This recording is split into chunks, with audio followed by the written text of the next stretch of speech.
Antes incluso de que el nombre Israel resonara por los valles de la tierra prometida, había un Dios olvidado por muchos, pero presente desde el 365 principio. ¿Te has preguntado quién adoraba a Yahweh antes del pacto con Abraham, antes de que Moisés recibiera los 10 mandamientos? La sorprendente verdad es que el Dios de Israel tenía adoradores mucho antes de que Israel existiera como nación. Esta es la historia de aquellos que reconocieron al Creador, cuando el mundo aún estaba en su infancia, en el principio. Dios creó los cielos y la tierra. La oscuridad cubría el abismo y el Espíritu de Dios se movía sobre las aguas. Fue en este escenario primordial que Adán, el primer hombre, tuvo comunión directa con su Creador. Caminaban juntos en el jardín del Edén, en la brisa del día. Esta era la forma más pura de adoración, una relación directa, sin intermediarios, sin templos de piedra. El hombre conocía la voz de su Dios cuando Adán y Eva desobedecieron al único mandamiento que les había sido dado. Se produjo una fractura en esa relación perfecta. Se escondieron entre los árboles, temiendo la presencia de aquel a quien antes buscaban. El primer sacrificio fue realizado por el propio Yahweh, quien mató animales para cubrir la desnudez de la pareja. Con pieles allí nacía el concepto de expiación por la sangre, un principio que permeabilizaría toda la historia de la adoración al Dios verdadero. Poco después vinieron los primeros hijos Caín y Abel. Con el paso del tiempo, Caín ofreció del fruto de la tierra una ofrenda a Yahweh. Abel, por su parte, ofreció de las primeras crías de su rebaño, y de la grasa de ellas en ese momento crucial de la historia humana vemos el primer acto de adoración registrado fuera del Edén, una ofrenda de sacrificio. Yahweh se agradó de la ofrenda de Abel, pero no de la de Caín. El texto no explica completamente el porqué, pero las pistas sugieren que se trataba de una cuestión de actitud del corazón. El rechazo llevó a Caín al primer homicidio de la historia, eliminando a uno de los pocos adoradores de Yahweh en la faz de la tierra. Y habló Caín a su hermano Abel, y sucedió que estando ellos en el campo se levantó Caín contra su hermano Abel, y lo mató. La sangre de Abel clamaba desde la tierra, y Dios escuchó su grito incluso en ese momento de tragedia. Dios se reveló como un Dios que oye, que se importa por el derramamiento de sangre inocente.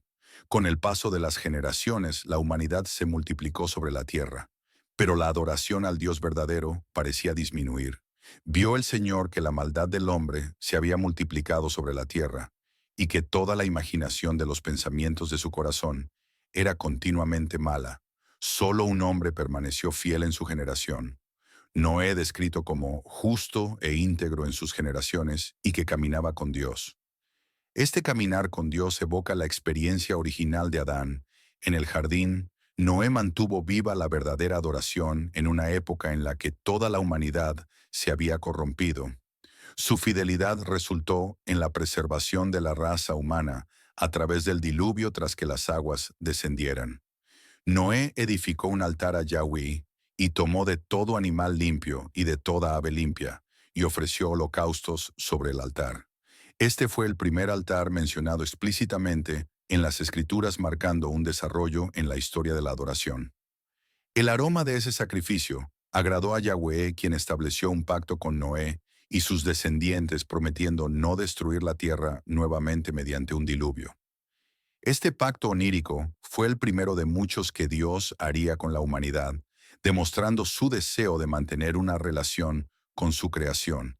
A pesar de la continua tendencia humana al pecado, la Torre de Babel representa un punto crucial en la historia de la adoración.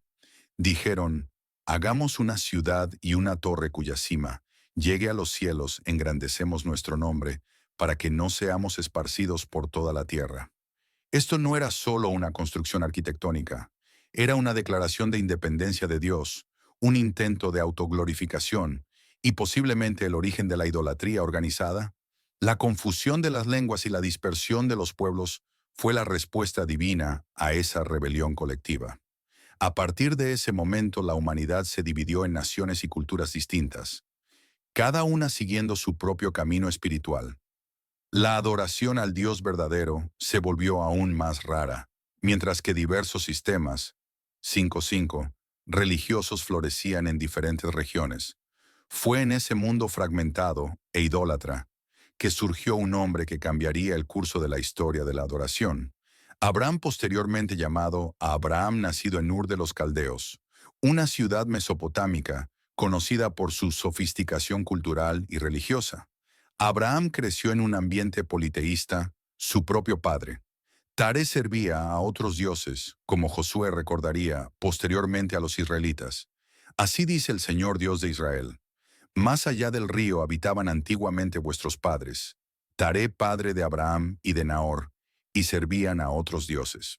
¿Cómo conoció entonces Abraham al Dios verdadero? El texto bíblico no detalla su conversión, iniciando la narrativa con un llamado ya recibido. Entonces el Señor dijo a Abraham: sal de tu tierra, de tu parentela, y de la casa de tu padre, a la tierra que yo te mostraré, sea cual fuere la forma en que Yahweh se reveló a él. Abraham respondió con obediencia, dejando atrás todo lo que conocía para seguir la voz de ese Dios. El viaje de Abraham lo llevó primero a Harán y luego a Canaán, donde se apareció el Señor a Abraham y dijo: a tu descendencia daré esta tierra. Allí edificó un altar al Señor, que se le había aparecido. Este es un patrón que se repetiría en la vida del patriarca. Donde quiera que iba, edificaba altares a Yahweh, manteniendo viva la adoración al Dios verdadero. En tierras dominadas por Baal, Astarte y otros dioses cananeos, la fe de Abraham fue puesta a prueba de diversas maneras durante una hambruna. Descendió a Egipto, donde comprometió su integridad al mentir, diciendo que Sara era su hermana. Incluso en ese momento de debilidad, Dios lo protegió y permitió su regreso a Canaán, enriquecido en otra ocasión, tras rescatar a su sobrino. Lot, de las manos de reyes invasores, se encontró con una figura misteriosa, y Melquisedec, rey de Salem, trajo pan y vino, era sacerdote del Dios Altísimo, y lo bendijo y dijo: bendito sea Abraham por el Dios Altísimo, el poseedor de los cielos y de la tierra. Este encuentro es extraordinario porque revela que Abraham no era el único adorador del Dios verdadero en su época. Melquisedec, cuyo nombre significa Rey de Justicia, era tanto rey de Salem, posteriormente Jerusalén, como sacerdote del Dios Altísimo. Elón, un título de Yahweh, Abraham reconoció la autoridad espiritual de ese sacerdote rey, entregándole el diezmo de todo este episodio. Muestra que Dios siempre mantuvo testigos de su verdad, incluso en épocas y lugares inesperados. El punto culminante de la vida de fe de Abraham llegó con el nacimiento de Isaac, el hijo de la promesa, y la prueba subsecuente de su disposición para sacrificarlo. Dios proveerá para sí el cordero para el holocausto, dijo Abraham en una declaración profética que apuntaba al sacrificio final que Dios algún día proporcionaría. En el último momento, un ángel detuvo su mano y un carnero atrapado por los cuernos en un matorral fue ofrecido en lugar de Isaac. Este evento en el monte Moria estableció un principio fundamental en la verdadera adoración. Dios valora la obediencia por encima del sacrificio, y Él mismo provee el sacrificio perfecto, mientras la línea de la promesa continuaba con Isaac y luego con Jacob. Otros adoradores de Yahweh surgían en lugares inesperados. Uno de ellos fue Job, que probablemente vivió en la época de los patriarcas, aunque no era descendiente de Abraham sino habitante de la tierra de Uz, posiblemente en la región de Edom. Job es descrito como un hombre íntegro, recto, temeroso de Dios y apartado del mal. La historia de Job es particularmente significativa porque demuestra que la adoración genuina a Yahweh no estaba limitada a la línea abrahámica. En medio de un intenso sufrimiento personal, cuando perdió sus bienes, sus hijos y su salud, Job mantuvo su integridad y fe: nací desnudo y volveré a morir desnudo.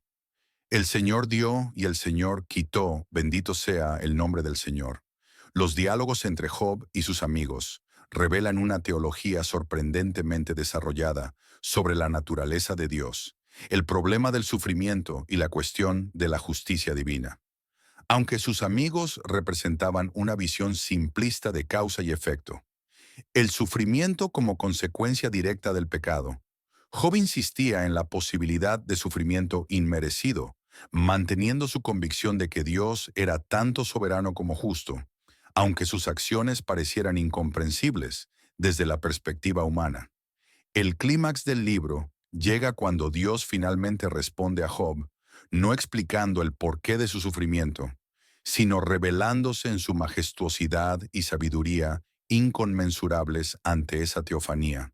Job confiesa, yo te conocía de oídas, pero ahora mis ojos te ven la verdadera adoración. Como Job descubrió, no consiste en entender todos los caminos de Dios, sino en reconocer su soberanía y rendirse a ella en humilde sumisión, retomando la línea de Abraham. Vemos a Jacob el engañador que llegó a llamarse Israel, luchando con su propia espiritualidad tras engañar a su hermano Esaú y huir hacia Harán. Jacob tuvo un encuentro sobrenatural en Betel. Soñó, he aquí una escalera puesta en la tierra cuya cima alcanzaba el cielo, y he aquí que los ángeles de Dios subían y bajaban por ella, y sobre ella estaba el Señor quien dijo, Yo soy el Señor, el Dios de Abraham tu padre, y el Dios de Isaac. Al despertar del sueño, Jacob exclamó, En verdad el Señor está en este lugar, y yo no lo sabía. Levantó la piedra que había usado como almohada y la ungió con aceite, haciendo un voto a Dios. Este momento marca el inicio de su viaje personal con Yahweh, aunque su madurez espiritual solo llegaría años después tras otro encuentro sobrenatural en el valle de Jaboque, donde luchó con un ser misterioso, hasta el amanecer, no te dejaré ir a menos que me bendigas. Declaró Jacob, ya determinado a obtener la bendición divina. No por medio del engaño, sino por la persistencia. El resultado fue una transformación, tanto de nombre como de carácter. Ya no te llamarás Jacob, sino Israel, porque has luchado con Dios y con los hombres, y has vencido. Israel significa el que lucha con Dios, o príncipe con Dios. Un nombre que reflejaba su nueva identidad como alguien que había encontrado a Dios cara a cara y había sido transformado por el encuentro. La adoración practicada por los patriarcas era marcadamente diferente de los sistemas religiosos elaborados que surgirían después. No había templos, solo altares simples, erigidos en lugares significativos. No existía una clase sacerdotal organizada. El jefe de la familia actuaba como sacerdote para su clan. No había un código de leyes escrito, solo la orientación directa de Dios a través de sueños, visiones y encuentros personales. Esa simplicidad primitiva de la verdadera adoración sería progresivamente elaborada en las eras subsecuentes a medida que Dios revelaba más de sí mismo y de sus expectativas para su pueblo. La bajada de los hijos de Israel a Egipto marca un nuevo capítulo en la historia de la adoración.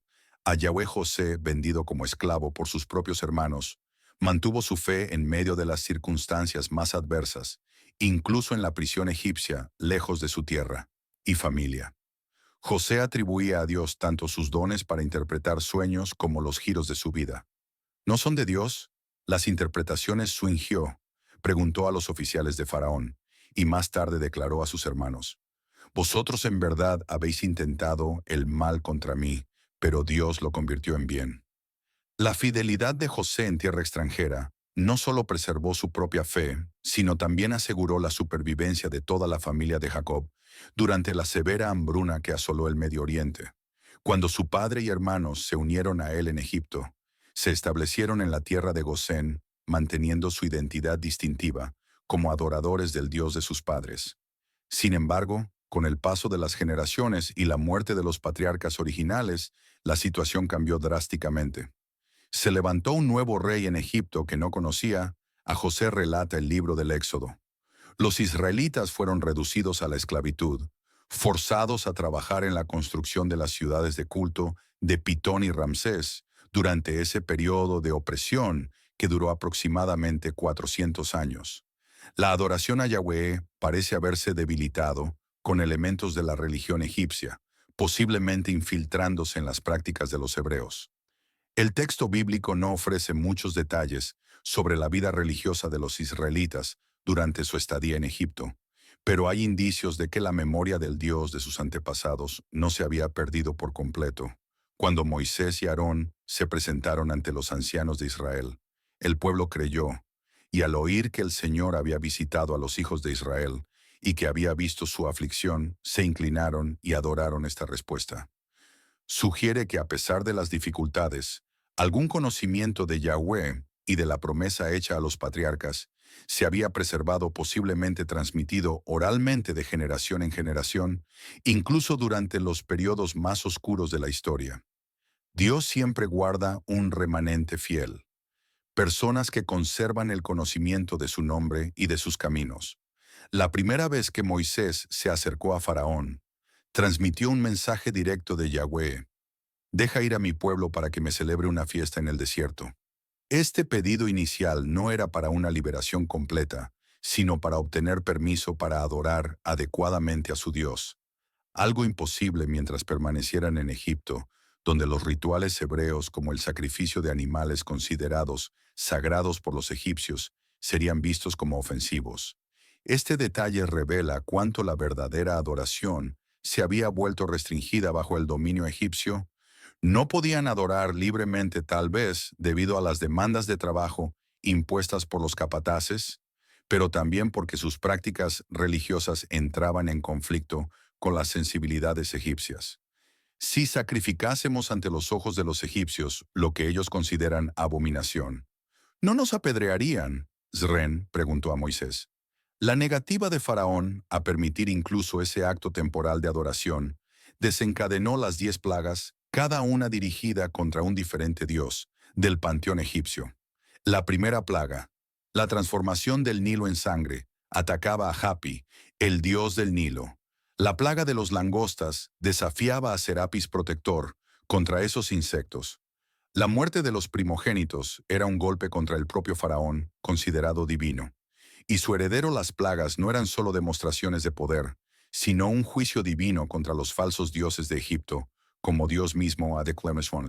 La Pascua. Cuando cada familia israelita sacrificó un cordero, aplicó su sangre en los dinteles de las puertas y comió la carne asada con hierbas amargas y pan sin levadura. Este ritual no era solo un medio de protección física contra el ángel de la muerte, sino un acto de adoración y sumisión a Yahweh, una declaración pública de fidelidad al Dios verdadero en medio de una tierra dominada por la idolatría. Finalmente, libres del yugo egipcio, los israelitas enfrentaron un nuevo desafío: reaprender a adorar correctamente al Dios de sus antepasados. 400 años en una cultura idólatra habían dejado profundas huellas. El conocimiento de Yahweh se había preservado, pero probablemente mezclado con elementos de la religión egipcia y de otros cultos con los que habían tenido contacto. La travesía del Mar Rojo fue seguida por un acto espontáneo de adoración. Entonces Moisés y los hijos de Israel cantaron este cántico al Señor: «Cantaré al Señor porque ha triunfado gloriosamente. El Señor es mi fortaleza y mi cántico, Él me fue por salvación. Este es mi Dios, por tanto lo alabaré, es el Dios de mi Padre. Por ello lo exaltaré, este cántico de Moisés». Uno de los textos poéticos más antiguos de la Biblia expresa admiración por la demostración del poder divino y el reconocimiento de Yahweh como Dios guerrero protector y libertador. La travesía por el desierto se revelaría como un tiempo de intenso aprendizaje espiritual. Solo 3 días después del cántico triunfal, el pueblo ya murmuraba contra Moisés por la amarga agua de Mara. Este patrón de alabanza seguido de murmuraciones se repetiría innumerables veces durante los 40 años en el desierto, revelando la inmadurez espiritual de un pueblo que, aunque físicamente libre, aún llevaba la mentalidad de esclavos. En el tercer mes, tras la salida de Egipto, los israelitas llegaron al monte Sinaí, donde se daría el evento definitorio de su identidad nacional y religiosa. Allí Dios propuso un pacto. «Ahora pues, si escucháis atentamente mi voz y guardáis mi pacto, seréis mi propiedad peculiar entre todos los pueblos. Vosotros seréis para mí un reino de sacerdotes y una nación santa». La respuesta del pueblo fue unánime: «Todo lo que el Señor ha hablado». Haremos este compromiso inicial. Fue seguido por una teofanía impresionante. Todo el monte Sinaí estaba envuelto en humo, porque el Señor había descendido sobre él en fuego. Su humo subía como el de una hoguera, y todo el monte temblaba grandemente en medio de truenos relámpagos, y el sonido de una trompeta cada vez más fuerte. Moisés subió al monte para recibir la ley que definiría cómo debía vivir y adorar el pueblo. Los 10 mandamientos dados, en esa ocasión, comienzan con prohibiciones explícitas contra la idolatría. No tendrás otros dioses delante de mí. No te harás imagen de escultura. Este énfasis en la exclusividad de la adoración a Yahweh y en la prohibición de imágenes reflejaba tanto la tendencia idólatra del pueblo, adquirida en Egipto, como la naturaleza radicalmente distinta del culto al Dios verdadero, en comparación con las religiones de las naciones vecinas.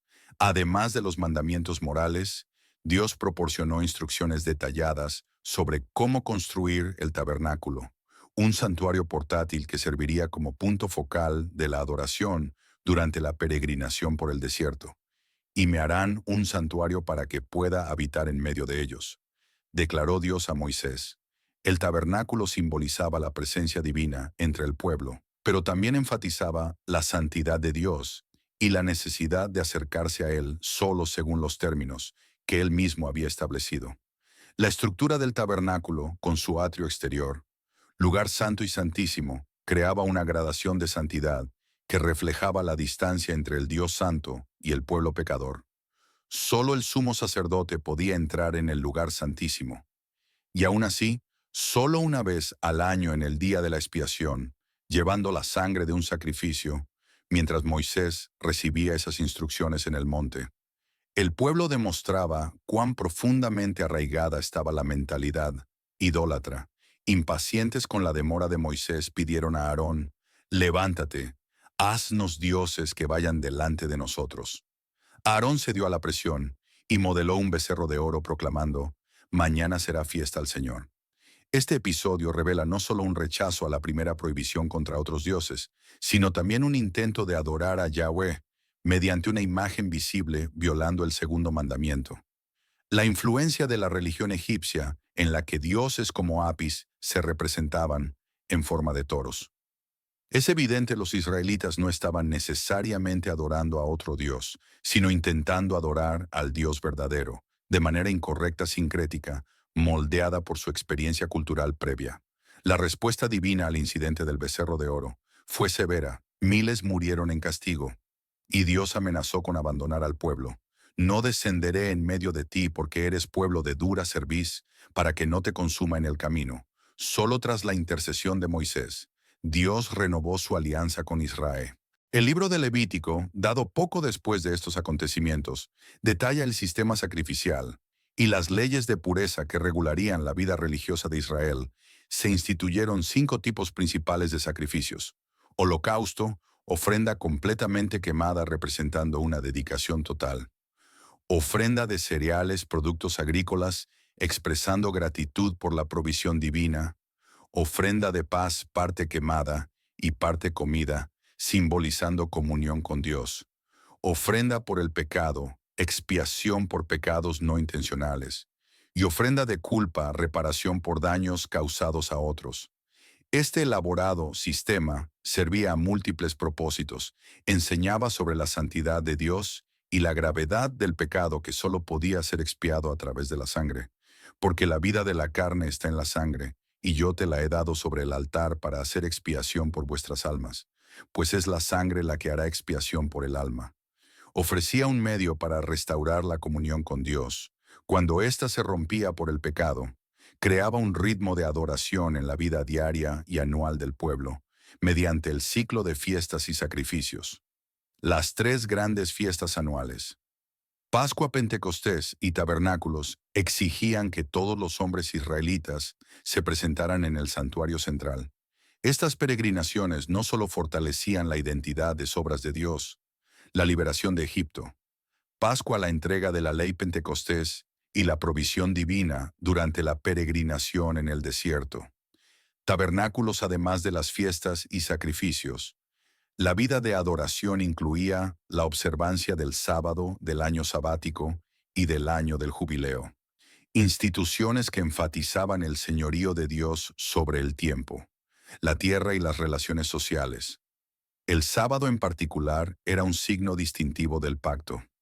Ciertamente guardaréis mis sábados, pues es señal entre mí y vosotros, en vuestras generaciones, para que sepáis que yo soy el Señor que os santifico durante los 40 años de peregrinación por el desierto. Ese sistema de adoración fue establecido y practicado. Aunque no sin desvíos, el libro de Amós sugiere que los sacrificios fueron descuidados durante ese periodo. No me habéis traído sacrificios y ofrendas en el desierto durante 40 años, oh casa de Israel. Y el profeta Ezequiel indica que la idolatría nunca fue completamente abandonada, pero se rebelaron contra mí y no quisieron escucharme. No se libraron de los ídolos de Egipto. La generación que entró en la tierra prometida, bajo el liderazgo de Josué, había nacido y crecido en el desierto, siendo testigo directo de la presencia y provisión divinas tras la conquista inicial de Canaán. Josué reunió al pueblo en Sichem para una solemne renovación del pacto. Allí les presentó un desafío que resonaría: a lo largo de los siglos escogeos hoy a quien sirváis. Si a los dioses a quienes servían vuestros padres, que estaban al otro lado del Éufrates, o a los dioses de los amorreos, en cuya tierra habitáis, yo y mi casa serviremos al Señor. La respuesta del pueblo fue positiva: lejos de nosotros abandonar al Señor para servir a otros dioses. Nosotros también serviremos al Señor, porque Él es nuestro Dios. Ese compromiso sería puesto a prueba repetidamente en los siglos siguientes, a medida que Israel enfrentaba la constante tentación de adoptar las prácticas religiosas de los pueblos circundantes. El periodo de los jueces estuvo marcado por un ciclo de apostasía, opresión, arrepentimiento y liberación. En aquellos días no había rey en Israel. Cada uno hacía lo que le parecía bien a sus ojos. Esa anarquía espiritual y política condujo a repetidas alianzas con los dioses cananeos, especialmente Baal, dios de la tormenta y la fertilidad, y Astarte, diosa de la fertilidad. El sincretismo religioso se volvió común con muchos israelitas, intentando adorar tanto a Yahweh como a las deidades locales, con la esperanza de asegurar cosechas abundantes y protección contra enemigos. La transición a la monarquía trajo nuevas dimensiones a la adoración en Israel. El primer rey Saúl comenzó bien, pero pronto mostró tendencia a subordinar la religión a intereses políticos. Impaciente durante una crisis militar, usurpó la función sacerdotal al ofrecer sacrificios, por lo que fue reprendido por Samuel. Procediste neciamente al no guardar el mandamiento que el Señor tu Dios te había ordenado. Ahora no subsistirá tu reino. En contraste, David, aunque lejos de ser perfecto en su vida personal, demostró una genuina devoción a Yahweh, su primera gran acción como rey. Unificado fue traer el arca de la alianza a Jerusalén, restableciendo el centro de la adoración nacional. David danzaba con todas sus fuerzas ante el Señor, en una expresión de alegría espiritual que desconcertó a su esposa Mical, hija de Saúl, revelando actitudes diversas en relación con la adoración, incluso dentro de la familia real. Más significativamente, David estableció nuevos estándares para el canto y la música en el culto, siendo él mismo músico y compositor.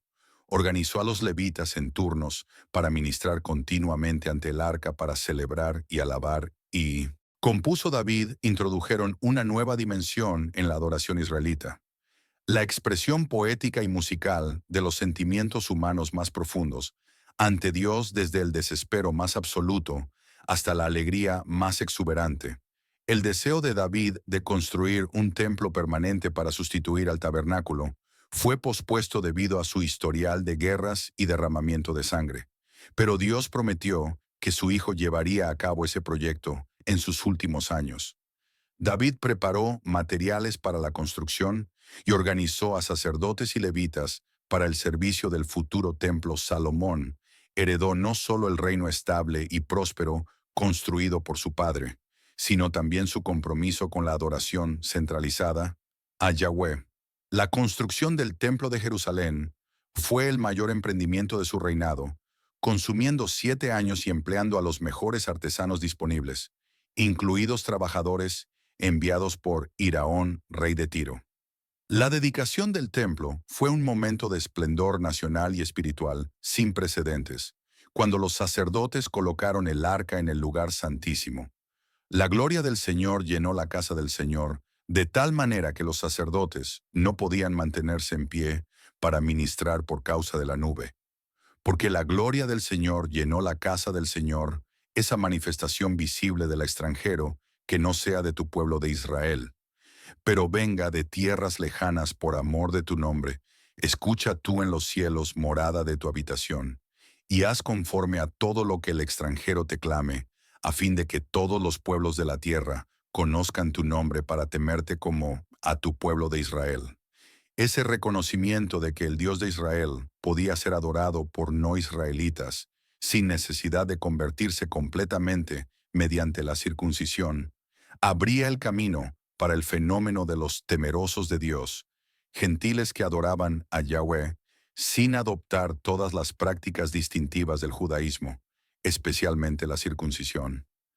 Desafortunadamente, el propio Salomón no mantuvo la pureza de la adoración que su padre había defendido sus mujeres. Pervirtieron su corazón para que siguiera a otros dioses. Salomón siguió a Astarte, diosa de los sidonios, y a Milcom. Abominación de los amonitas, construyó altares santuarios en lugares elevados para las deidades de sus esposas extranjeras, estableciendo un precedente peligroso que sería seguido por muchos reyes posteriores tras la muerte de Salomón y la división del reino. El sincretismo religioso se intensificó.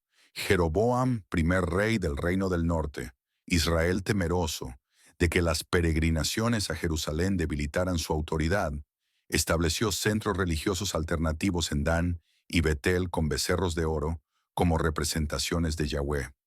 He aquí vuestros dioses, oh Israel, que os hicieron salir de la tierra de Egipto. Esa política oficial de adoración sincrética desvió al reino del norte del culto puro, a Yahweh, aunque los becerros fueron concebidos inicialmente como pedestales para el Dios invisible, similares a los querubines sobre el arca.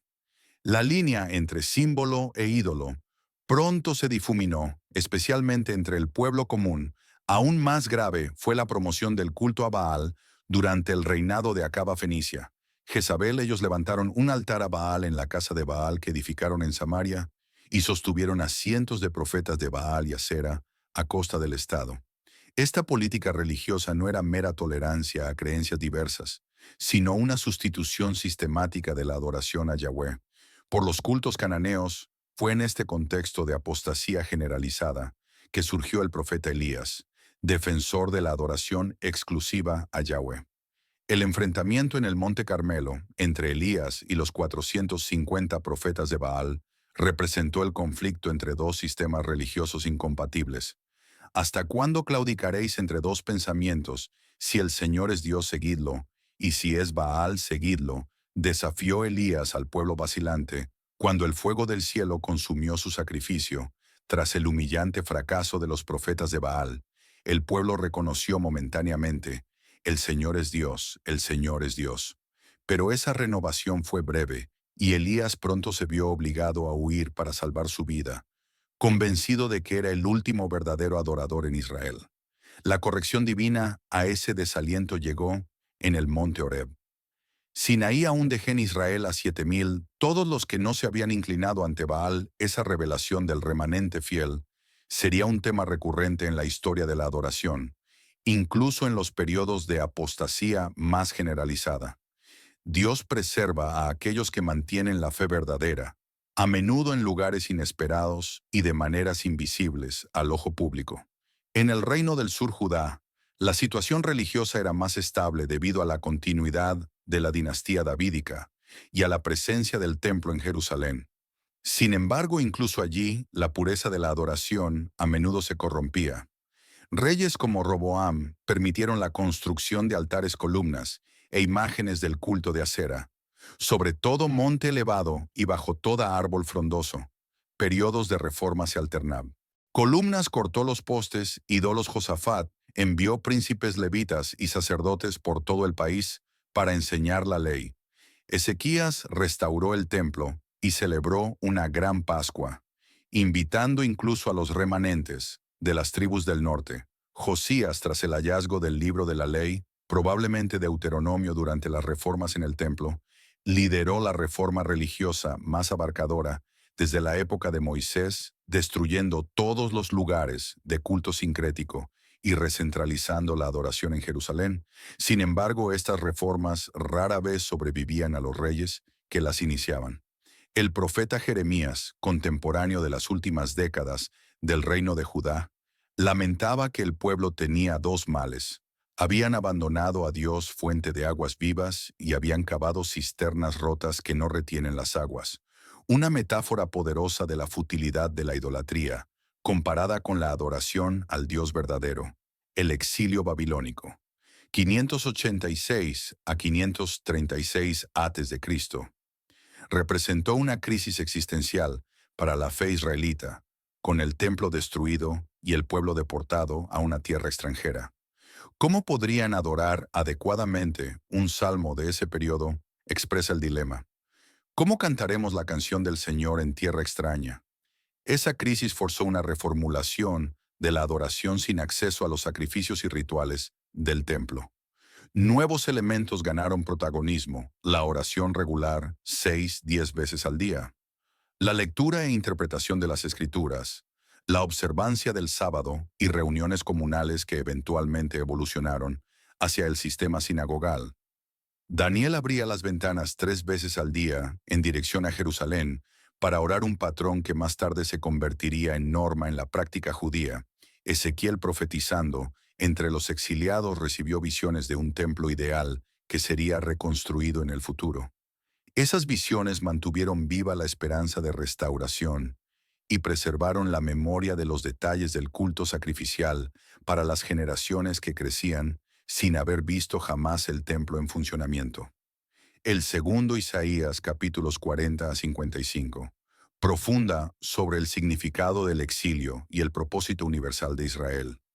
Poco es que seas mi siervo para restaurar las tribus de Jacob y traer de vuelta a los remanentes de Israel.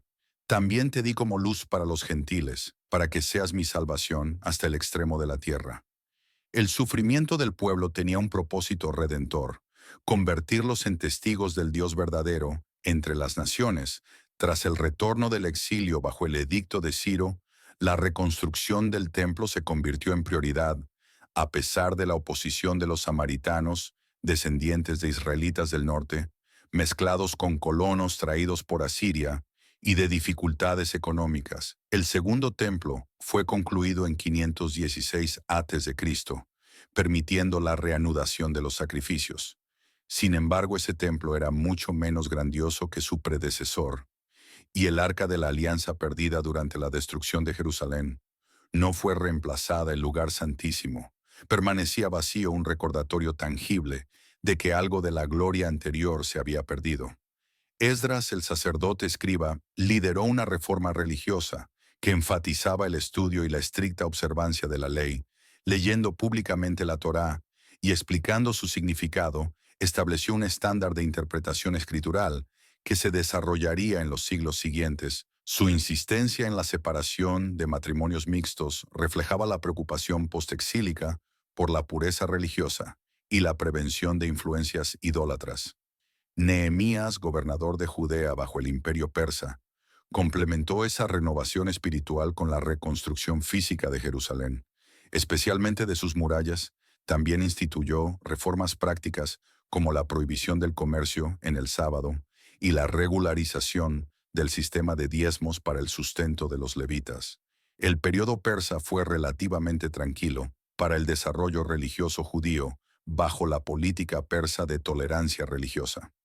Los judíos podían practicar su fe libremente, siempre y cuando permanecieran políticamente leales. Las comunidades judías florecieron no solo en Judea, sino en toda la diáspora: Babilonia, Egipto, Asia Menor y eventualmente el Mediterráneo occidental, cada una desarrollando sus propias tradiciones interpretativas y prácticas, manteniendo la centralidad del monoteísmo y de la ley. La conquista del Medio Oriente por Alejandro Magno trajo un nuevo desafío a la adoración judía: el helenismo, con su atractivo sincretismo cultural y religioso. El periodo helenístico vio el surgimiento de diversas corrientes dentro del judaísmo, representando diferentes respuestas a ese desafío. Los saduceos, asociados a las familias sacerdotales, aristocráticas, se mantenían conservadores en relación con el ritual del templo, pero se mostraban relativamente abiertos a las influencias culturales griegas.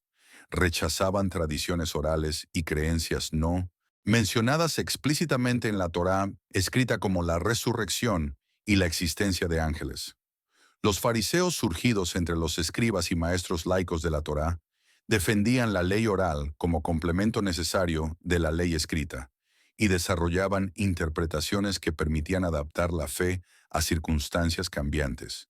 Enfatizaban la santidad de la vida cotidiana a través de la observancia de leyes de pureza ritual, incluso fuera del contexto del templo. Los esenios mencionados por historiadores de la época, pero ausentes del Nuevo Testamento, se retiraron a comunidades monásticas como Qumran, considerando al sacerdocio de Jerusalén corrupto, practicaban un estilo de vida ascético y aguardaban una intervención apocalíptica divina que purificaría el culto. La crisis más aguda para la adoración judía llegó bajo Antíoco IV, Epífanes, quien en 167 a.C. profanó el templo dedicándolo a Zeus olímpico y sacrificando cerdos sobre el altar, prohibió la circuncisión, la observancia del sábado y la posesión de copias de las Escrituras, intentando forzar la helenización religiosa de los judíos. Esa persecución provocó la revuelta de los macabeos liderada por el sacerdote Matatías, y sus hijos tras años de guerrillas consiguieron reconquistar Jerusalén y purificar el templo evento, conmemorado en la fiesta de Hanukkah, la fiesta de la dedicación mencionada en Juan 10. 22. El breve periodo de independencia bajo la dinastía Asmonea vio la expansión de la influencia judía con la conversión forzada de pueblos vecinos, como los idumeos cuando Pompeyo conquistó Jerusalén en 63 de Cristo.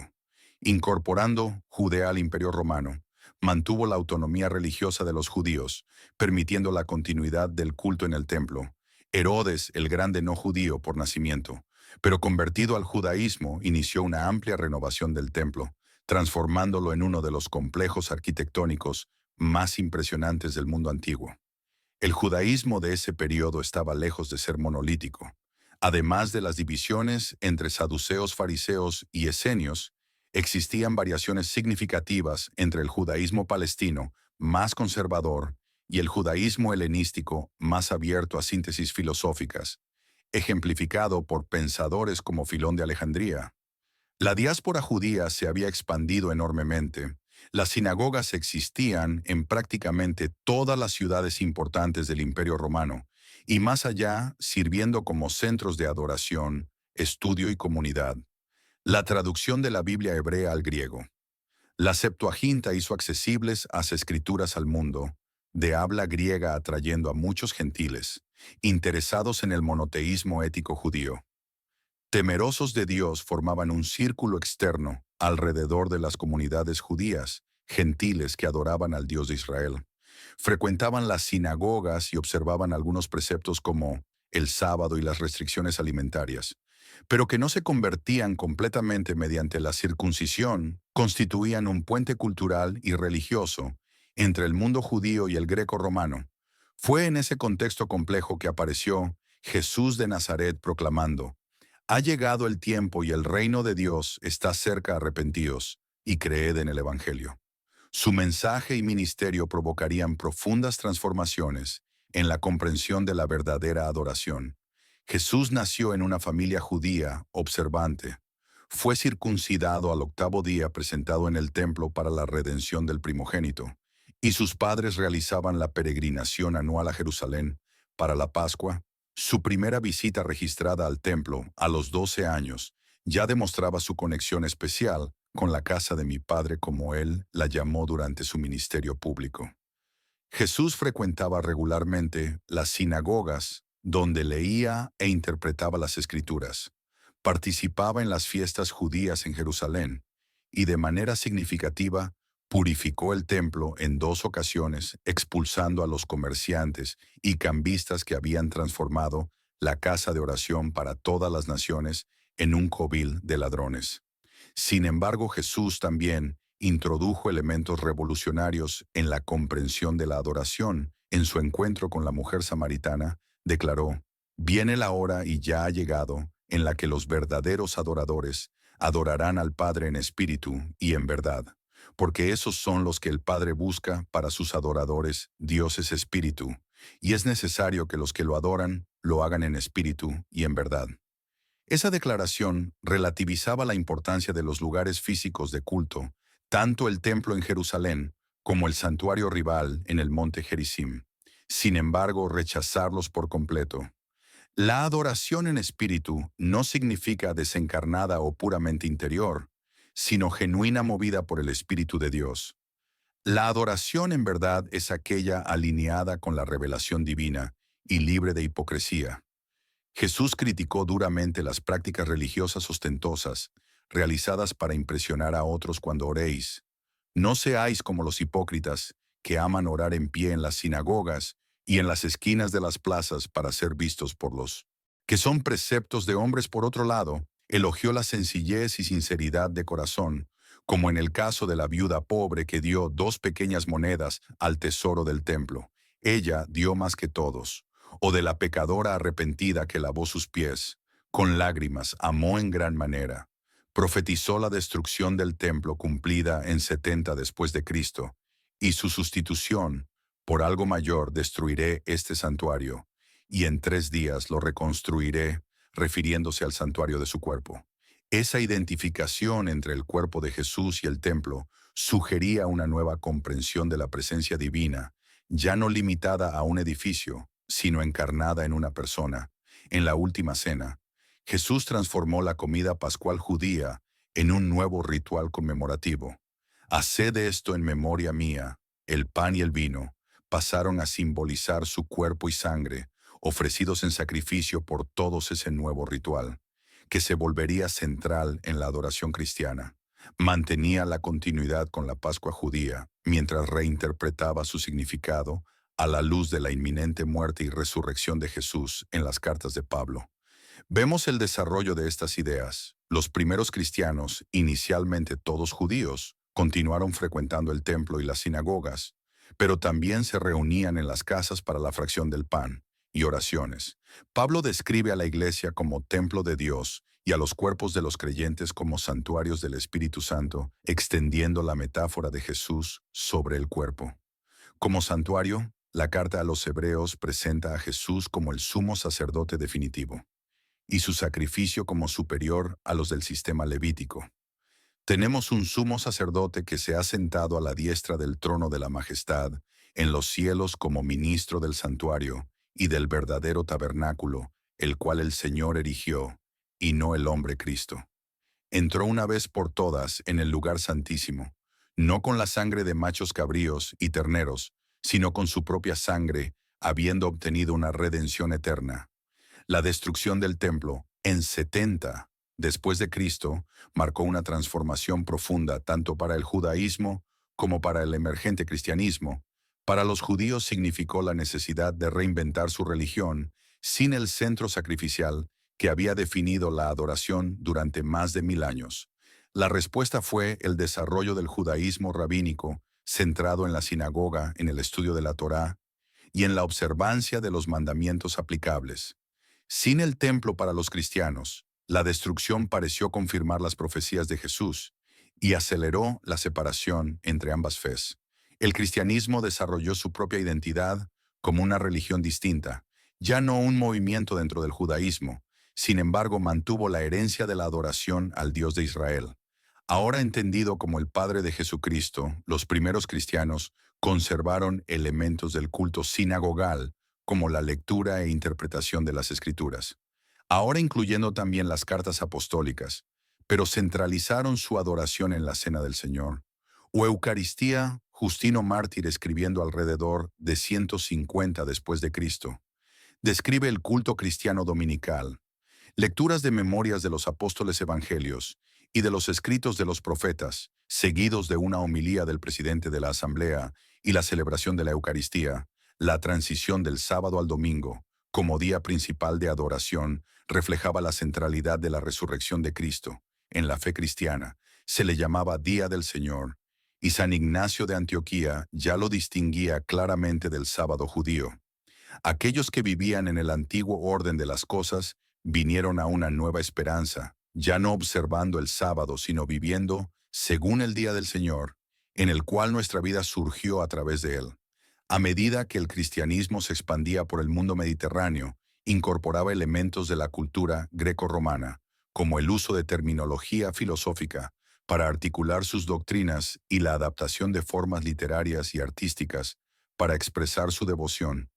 Los primeros 3 siglos estuvieron marcados por persecuciones intermitentes, forzando a los cristianos a adorar en casas particulares, catacumbas y otros lugares discretos. Esa situación cambió dramáticamente, con la conversión del emperador Constantino a comienzos del IV siglo. El cristianismo pasó de ser una religión perseguida a una religión favorecida, y eventualmente bajo Teodosio, a los 380 después de Cristo, se convirtió en la religión oficial del Imperio Romano. Se construyeron grandes basílicas, el clero ganó estatus oficial, y la liturgia se volvió más elaborada y formal en el Oriente cristiano. Imperio bizantino se desarrolló una rica tradición litúrgica, con énfasis en la belleza trascendental, como reflejo de la gloria divina. Los iconos pinturas religiosas se volvieron centrales en la devoción basados en la convicción de que la encarnación de Cristo legitimaba la representación visual de lo divino, un marcado contraste con la prohibición judía y musulmana de imágenes en Occidente. El colapso del Imperio Romano dio lugar a la aparición de formas regionales de cristianismo, cada una con sus propias tradiciones litúrgicas. La galicana en Francia, la celta en las Islas Británicas, la mozárabe en España. Roma extendió gradualmente su influencia, estandarizando la liturgia en toda Europa occidental, especialmente bajo Carlomagno. Las misiones cristianas entre los pueblos germánicos, eslavos y celtas a menudo implicaban cierto grado de acomodación a las culturas locales, con festivales paganos, reconsagrados a santos cristianos, y lugares sagrados precristianos transformados en iglesias. Estos procesos de inculturación facilitaban la transición, aunque a veces resultaban en prácticas sincréticas que los reformadores posteriores criticarían. El monasticismo iniciado en el Egipto del III siglo, con figuras como Antonio y Pacomio, se desarrolló en una poderosa expresión de adoración total. Los monjes entregaron sus vidas enteramente a la oración y la contemplación, siguiendo el ideal de ángeles en la tierra, adorando continuamente la regla de San Benito, con su énfasis en el Opus Dei, obra de Dios. El ciclo diario de oraciones comunitarias marcó profundamente la espiritualidad occidental. Durante la Edad Media, el cristianismo se convirtió no solo en la religión dominante en Europa, sino en el propio tejido de la sociedad. La vida desde el nacimiento hasta la muerte estaba marcada por ritos religiosos. El calendario alternaba entre días comunes y fiestas litúrgicas. El paisaje mismo se encontraba salpicado de catedrales, iglesias, parroquiales, monasterios y santuarios.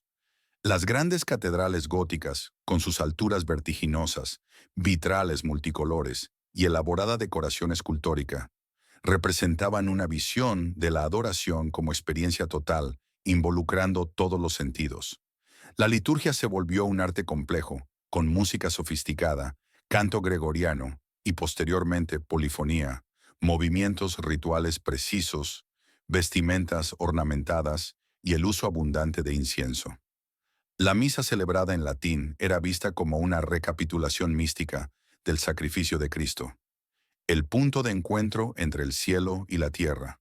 Paralelamente a esa adoración institucional, se desarrollaron formas de devoción popular, peregrinaciones a santuarios de santos, procesiones, representaciones dramáticas de narrativas bíblicas, misterios y autos sacramentales, y prácticas como el rosario y las estaciones de la cruz, que permitían una participación más activa de los laicos en el mundo islámico, que había conquistado amplias regiones anteriormente cristianas en Oriente Medio, Norte de África y España. La adoración se centraba en las 5 oraciones diarias, salat dirigidas hacia la Meca, la mezquita con su mihrab nicho, que indica la dirección de la Meca, y mimbar púlpito. Se convirtió en el espacio característico de adoración comunitaria, especialmente en la oración del viernes. El Ramadán, mes de ayuno, Desde el amanecer hasta el anochecer, enfatizaba la autodisciplina y la solidaridad con los necesitados. El judaísmo, el cristianismo y el islam, aunque divididos por diferencias teológicas significativas, compartían el reconocimiento del Dios de Abraham y una ética basada en la revelación divina.